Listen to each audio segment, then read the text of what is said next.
Joint life policy reserve, जो joint life policy के against में बनता है। इन्वेस्टमेंट फ्लक्चुएशन रिजर्व इन्वेस्टमेंट के अगेंस्ट में बनता है।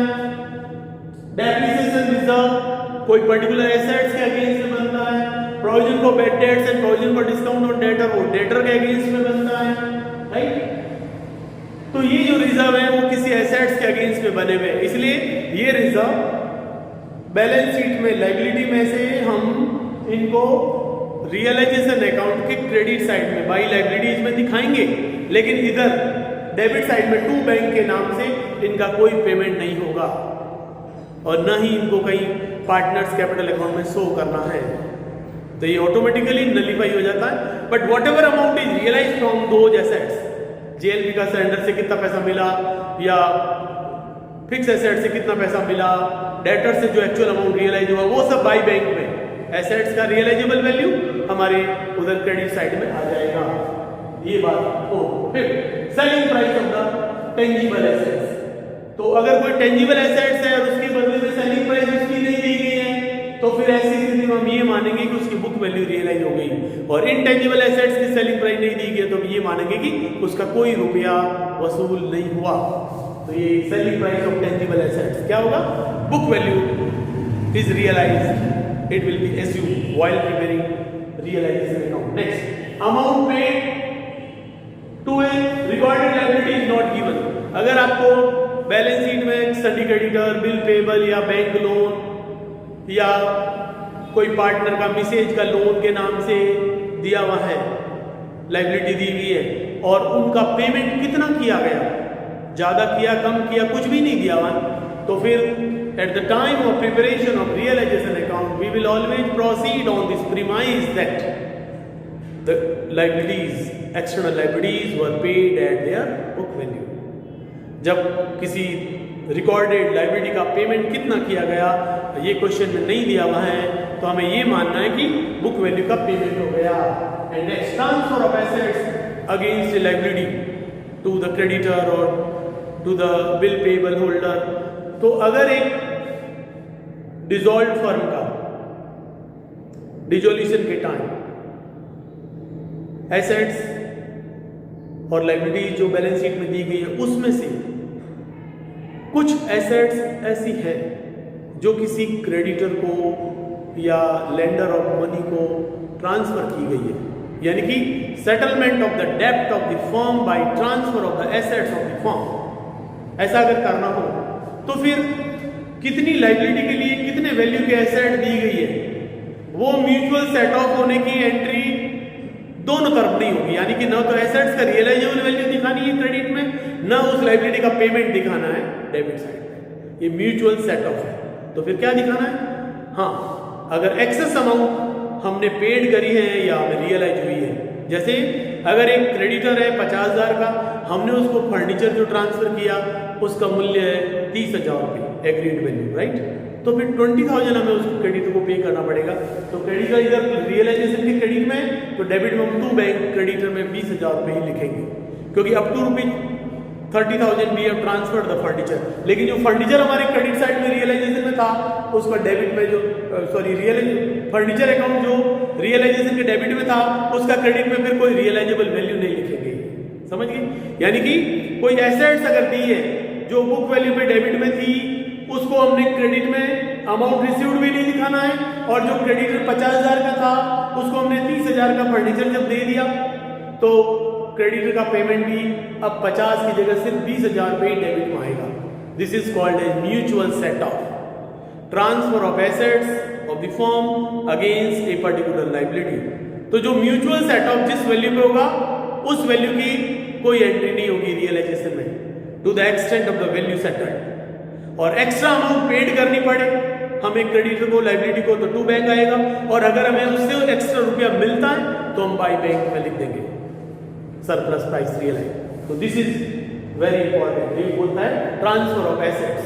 अब देखिए जब हमने एक फर्म का डिसोल्यूशन करना है तो हमने क्या अकाउंट बनाने, पहला रियलाइजेशन अकाउंट, दूसरा पार्टनर्स कैपिटल अकाउंट, तीसरा पार्टनर्स लोन अकाउंट और चौथा बैंक अकाउंट। तो आज मैं आपको इसमें जो हमारा पार्टनर्स कैपिटल अकाउंट कैसे बनेगा डिसोल्यूशन ऑफ फर्म के टाइम वो समझा रहा हूं। तो पार्टनर्स कैपिटल अकाउंट लिखेंगे। मान लीजिए ए और बी पार्टनर है, तो जिस पार्टनर का बैलेंस अब कैपिटल लायबिलिटी में दिया होता है तो यहाँ देखो मैंने ए में टिक करा, इसका मतलब है ए का जो कैपिटल है वो बैलेंस शीट में लायबिलिटी साइड में दिया हुआ वो तो आएगा क्रेडिट में, और बी का क्रेडिट साइड कैपिटल का बैलेंस एसेट्स में दिया हुआ है तो वो इधर आ जाएगा। उसके अलावा जो हम रिजर्व एंड प्रोविजन ट्रांसफर नहीं करते हैं रियलाइजेशन में तो वो पार्टनर्स में बांटे जाएंगे। तो क्या क्या है वो by general reserve, by reserve fund जो दिया हुआ था पार्टनर में बांट दिया, by P&L account credit balance जो लायबिलिटी साइड में दिया हुआ था वो दोनों में बांट दिया। ऐसे ही इधर डेबिट में हम लिख देंगे टू P&L अकाउंट, अगर बैलेंस शीट में एसेट साइड में दिया हुआ है तो वो पार्टनर में बांट देंगे, हम दोनों में बटेगा। फिर अगर वो जो एसेट्स और लायबिलिटी का ट्रांसफर, तो हमने कोई एसेट्स अगर पार्टनर को दी थी तो हमने रियलाइजेशन में क्या लिखा था bye partners capital. Assets book value पे डेबिट में ट्रांसफर होती है, उनको बेचेंगे तो बाय कैश बाय बैंक आएगा। अगर किसी पार्टनर को दी थी तो हमने बाय पार्टनर कैपिटल नाम लिखा और एसेट्स कौन सी दी कितने मूल्य पे दी वो लिख दिया। तो एंट्री क्या बनी, हमने रियलाइजेशन में लिखा था by partner capital assets taken over, you know. तो अब एंट्री क्या बनी, partner capital account debit to realisation. तो यहाँ पार्टनर कैपिटल में आएगा to realisation account, to realisation account bracket में जो एसेट्स टेकन ओवर, जो एसेट्स किसी पार्टनर ने ली हैं at the time of declaration तो इधर आ जाएगा, जिस पार्टनर ने ली है उसके खाते में आ जाएगा, दोनों ने लिए कुछ तो यहाँ आ जाएगा दोनों। ऐसी लायबिलिटी की एक लायबिलिटी ऑफ द फर्म होती है वो फर्म को चुकानी होती है, लेकिन अगर कोई पार्टनर कह देता है जैसे मान लो बी का मैसेज का लोन था और बी ने कह दिया मैं पे कर दूंगा, तो हमने क्या करना लायबिलिटी सारी बुक वैल्यू हमने रियलाइजेशन में क्रेडिट में लिखी थी, उनका पेमेंट हम डेबिट में लिखते हैं। पेमेंट लिखते हैं क्या, realisation to cash to bank, हमने अगर पे करा तो, और अगर किसी पार्टनर ने वो लायबिलिटी का पेमेंट करना एक्सेप्ट किया तब हमारी एंट्री थी realisation account debit to partners capital to A's capital B's capital. तो पार्टनर कैपिटल क्या है by realisation liability taken over, तो मैं यहाँ लिखूंगा बाय रियलाइजेशन अकाउंट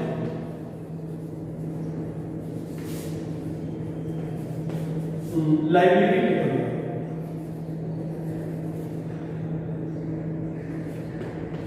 इससे पार्टनर की कैपिटल बढ़ जाती है, क्रेडिट हो गई।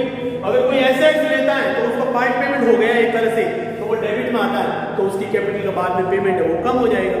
और अगर किसी पार्टनर ने फर्म की लायबिलिटी को एज्यूम किया एक्सेप्ट किया तो वो उसके क्रेडिट में आएगा क्योंकि उसकी कैपिटल बढ़ जाएगी, फर्म उसे फाइनल सेटलमेंट में कुछ ज्यादा रुपया देगी, राइट। तो बैलेंस शीट में एसेट्स में दिया गया है और आइटम जैसे P&L का एक और जो एडवर्टाइजमेंट सस्पेंस अकाउंट है उसको भी हम डेबिट कर देंगे। एडवर्टाइजमेंट सस्पेंस अकाउंट जो बैलेंस शीट में अगर एसेट साइड में दिया हुआ है तो ये भी हमारा क्या है, ये एक्यूमुलेटेड लॉस है और उसको भी हम इधर ट्रांसफर करके जो है वो बंद कर देंगे। और उसके बाद में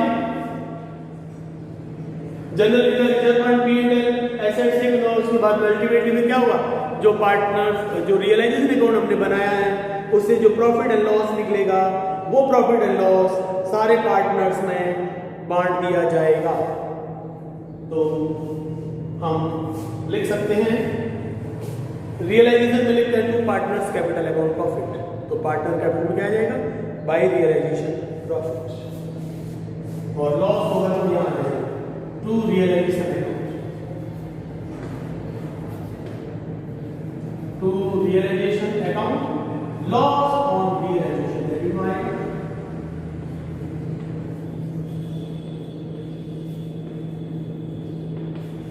ठीक है, और ये जो बांटने वाले में bye general reserve fund P&L और वही by workman compensation reserve, workman compensation reserve कोई एक्स्ट्रा पड़ा है तो उसको भी अगर पार्टनर में बांटा गया है तो वो क्रेडिट में लिख देंगे। और उसके बाद बाय रियलाइजेशन प्रॉफिट होगा तो इधर है बाय रियलाइजेशन अकाउंट प्रॉफिट वो पार्टनर में, और after recording all these item ultimately फिर क्या होगा, अगर किसी पार्टनर का क्रेडिट टोटल ज़्यादा है तो फर्म उसे पे करेगी तो हम लिखेंगे टू बैंक, और अगर किसी का डेबिट साइड ज़्यादा है तो हम लिख देंगे बाई बैंक। तो टू बैंक और बाई बैंक लिखेंगे, इससे पार्टनर्स के कैपिटल अकाउंट है वो ऑटोमेटिकली क्लोज हो जाएंगे। तो now you see to cash, अगर आपको बैलेंस शीट में कैश इन हैंड दिया हुआ तो सारे आइटम जो एक्चुअल तो बाई कैश टू कैश से करेंगे, मतलब transaction will be settled through cash. अगर वहाँ बैंक बैलेंस दिया हुआ तो बैंक के थ्रू कर देंगे, राइट। तो यहाँ टू कैश और टू बैंक अकाउंट, ठीक है। और यहाँ लिखूंगा पेड इन फुल सेटलमेंट या पेड इन फाइनल सेटलमेंट, फर्क है उसको फाइनल सेटलमेंट में paid in final settlement.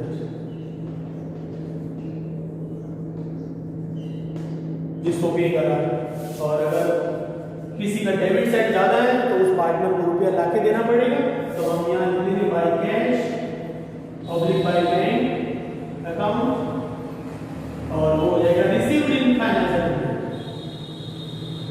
Received from partner, received in final settlement.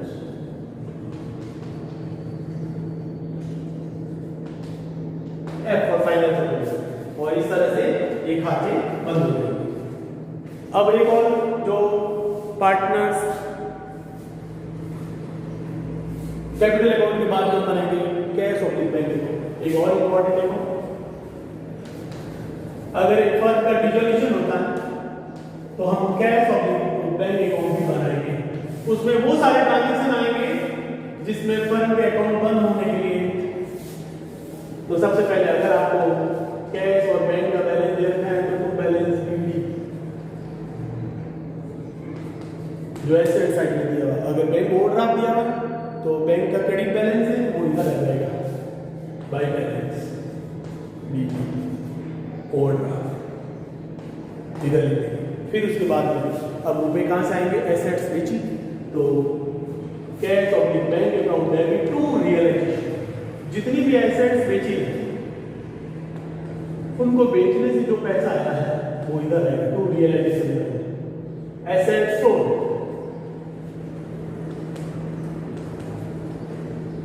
Recorded और अनरिकॉर्डेड। जो भी एसेट्स बेची है, जो भी पैसा हमें मिला है वो सब इधर आ जाएगा, इधर लिख देंगे। फिर इधर हम इनका पेमेंट करेंगे, जो भी फर्म की लायबिलिटी है उनका पेमेंट करेंगे।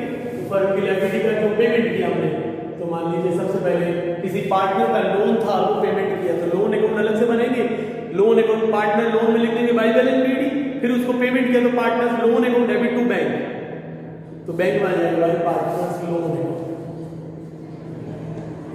वो मैं सबसे पहले लिख रहा हूँ ताकि अलग से भी मैं अकाउंट नहीं बनाऊंगा इसका पार्टनर लोन का।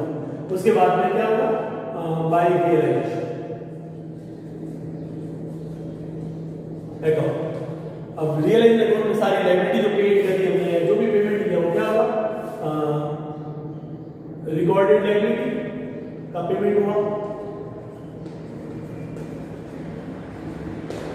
फिर कोई अगर अनरिकॉर्डेड लायबिलिटी थी उसका भी पेमेंट हुआ तो वो भी इधर आएगा। अगर आपने रियलाइजेशन के एक्सपेंसेस पेड किए तो वो भी आ जाएगा। यानी कि फर्म द्वारा जो भी पेमेंट किया जाएगा वो सब हमारे कैश बैंक अकाउंट में क्रेडिट साइड में हम दिखा देंगे, ठीक। तो ये ओपनिंग बैलेंस लिख दिया पहले, डेबिट हो एसेट साइड में दिया तो डेबिट में आएगा, लायबिलिटी में दिया तो क्रेडिट में आएगा।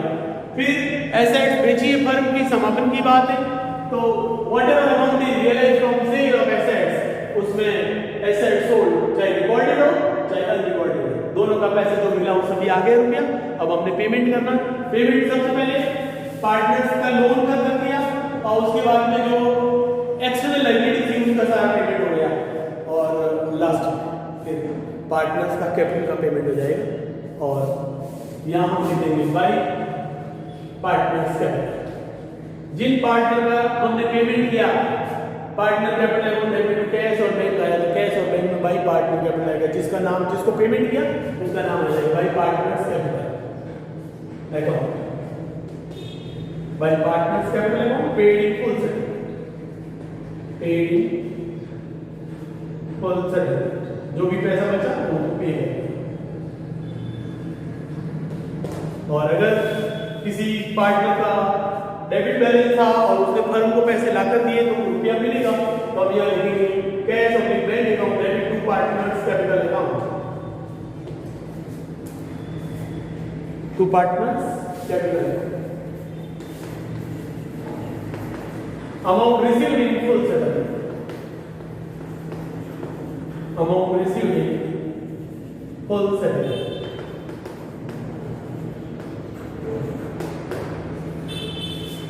और इस तरह से देखिए आफ्टर रिकॉर्डिंग ऑल ट्रांजैक्शन, यानी कि कैश और बैंक का जितना भी ट्रांजैक्शन हुआ eight the time of dissolution, उन सबको कैश और बैंक में ट्रांसफर करने के बाद में अगर कैश और बैंक अकाउंट की दोनों तरफ की टोटल बराबर हो जाती है, इसका मतलब है आपने वो सॉल्यूशन सही किया और ये हमारा कंडीशन है कि वो दोनों बराबर हो जाना चाहिए। ठीक है, so this is about preparation of partners capital and bank account. लेकिन कभी कभी क्या होता है, 3 पार्टनर थे एक फर्म में, उसमें से एक दिवालिया हो गया, एक का डेबिट बैलेंस है और अब फर्म को अगर बंद करना है, तो ऐसी स्थिति में फिर क्या होता है, due to their unlimited liability there is a chance of dispute between the partner. तब वहां हमें किसी साझेदार के इंसॉल्वेंट होने पर फाइनल सेटलमेंट के लिए अलग से डिस्प्यूट ना हो, इसके लिए हम Gardner versus Murray rule apply करते हैं। So in my next video we will discuss about application of the Gardner versus Murray rule. Gardner versus Murray rule क्या है, इसको क्यों इंट्रोड्यूस किया गया और भारत में इसकी क्या इम्पोर्टेंस है, ये कब अप्लाई होता है, कैसे अप्लाई होता है। So it is a separate concept, application of Gardner versus Murray rule in case of dissolution of firm when 1 or 2 partner are insolvent, तब वो अप्लाई होता है। इसको हम नेक्स्ट वीडियो में डिस्कस करेंगे। Now I am sure that you are able to understand the concept of dissolution of firm. If you have any doubt you can call me, share this video, watch this video, you share this video for your friends and colleagues so that they can also be benefited.